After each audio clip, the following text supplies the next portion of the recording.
truck stop somewhere near Bakersfield, and it's colder than a well digger's nose. Clouds have moved in. There's snow in the lowlands from last night, and it is howling. I didn't see this in the forecast, but we're going to try to make a 5-hour, 6-hour drive to where we want to be south of San Francisco on I-5. And after that, the rest of the drive is just 3-4 hours each. I'm hoping to be home here in 3 days or less. This is terrible weather. This is almost the end of March, and it's like, January, February down here. It's insane. There's flooding still going on. We don't know what we're going to run into, so we're filling up, topping off our tanks here.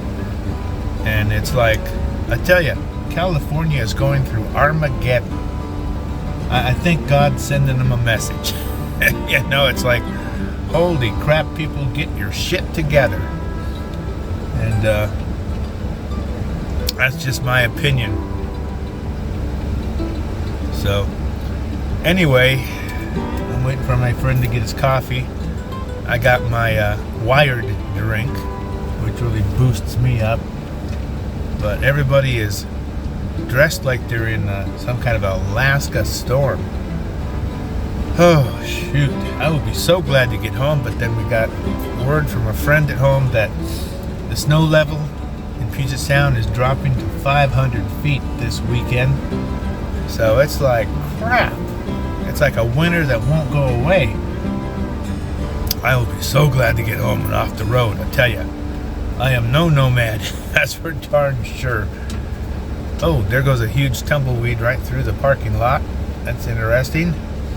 So, yeah, hang in there. Hopefully we'll get home without being washed away by floods or winds or torrential rains. So, yeah, this adventure still goes on. It started out wonderful, and it came in like a lamb. It's going out like a lion, as they say. Okay, we'll touch base later. Our next destination on our way home was another harvest host called Chico Rice. Now, this was a very unusual harvest host, such that there was really nobody there. It's not a place like I've been to before. It was basically a rice farm with a bunch of silos and a self-service kiosk working on the honesty premise that you paid for what you took. They had rice biscuits, rice dog food. I didn't see anything I truly wanted to purchase because I didn't want to pay the price for the little fancy metal container with a few cookies in it. But my friend said he got the olive oil, which he really enjoyed. So, anyway, after gazing out over their rice fields, we decided to sleep there that night, and in the morning we headed to our next harvest host on the way home in Oregon, in Cottage Grove, to get some wine before we made it home. Here we are in Cottage Grove, Oregon, at the Saginaw Wine Tasting Room in this old barn. Let's go in and take a look and meet the winemakers. As we enter the red barn, it's as if we step back into time, back into a slower, more relaxed era. The settings, the tablecloth, the structure, all has this country warmth to it. We look around and you can see that they have their wines displayed very well. And if you want to be a country star, you can possibly take the stage on a Friday night and let your heart sing loud. The This old barn has quite the history, and so does the winery.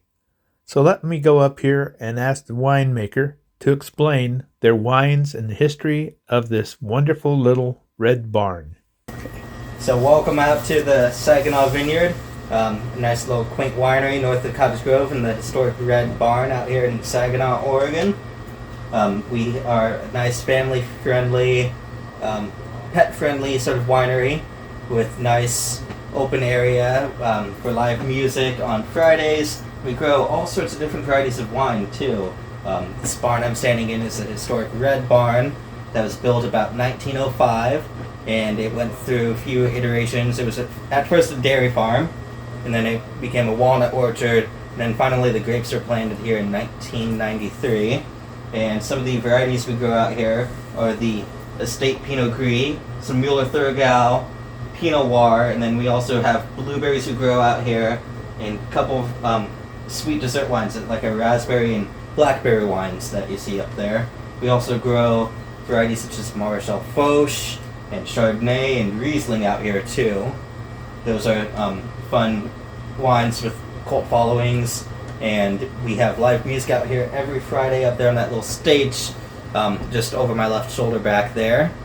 And this place is nice and down to earth and very homely and quaint. All of this wood you're seeing up here is all historic barn wood that was brought in from reclaimed farms that got tore down in the area. And the history here is just rich, and it's nice, down to earth, and very homely. And let's go ahead and talk about the Olson family right now. They are the ones that built this barn back in 1905 as a dairy farm, and they used to milk cows out here and sell to the local area of Saginaw, which was a lumber town back in the day. And then when that sort of like went away, it became more of just an agricultural land with walnuts and stuff growing out here. They probably grew fruits and veggies, and then it became an orchard, and that's where we are to this day. This is our small food menu we offer here. We have a cheese board, either a small or large cheese board, a couple different options for soup, creamy chicken, tomato basil, our usual soups we serve out here. And we have 3 different varieties of pizza that we keep in stock.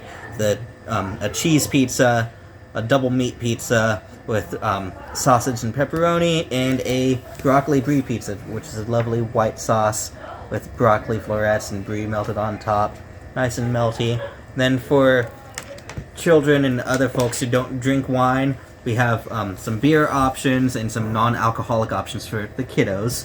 Some Martinelli's sparkling apple juice, some soda pop, cans of soda. And you guys are always more than welcome to bring outside food if you love the atmosphere and just want to sit down and be amongst the animals and buy a drink or two. And I hope to see you out here at the historic Red Barn out here at Saginaw. Here's some of the barnyard animals out here, just looking to be petted. Maybe given a handful of hay, if that's what they eat.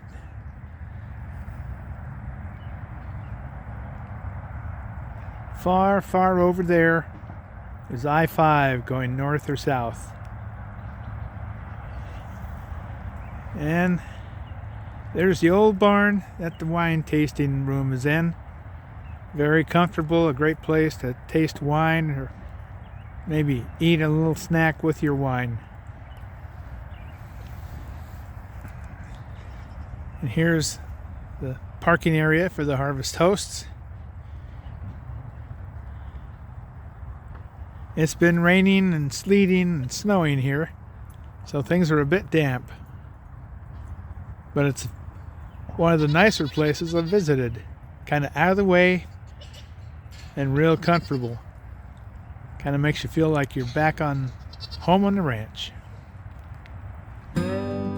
So, with the dawning of a new day and my bottles of wine packed safely for the trip home, we leave Saginaw Winery and head to our final destination, which is home sweet home. But we have 6 months of memories on this trip, and we will always remember them fondly. even though the weather didn't cooperate the best. So as always, the girls and I wish you happy trails and woof woof.